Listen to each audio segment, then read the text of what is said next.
Habari wateja wetu, leo napenda kuelezea kuhusu plate compactor.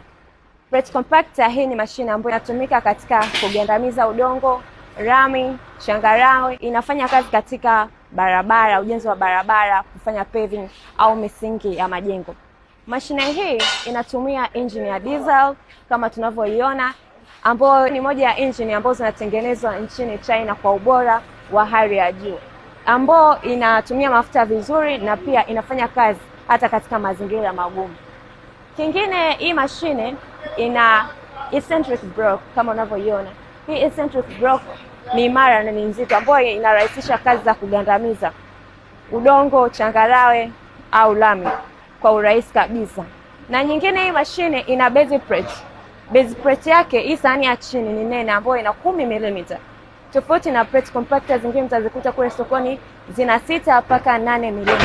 Base plate hii ni imara, ambayo sio rahisi kuchakaa na inakusaidia katika kugandamiza udongo kwa urahisi kabisa.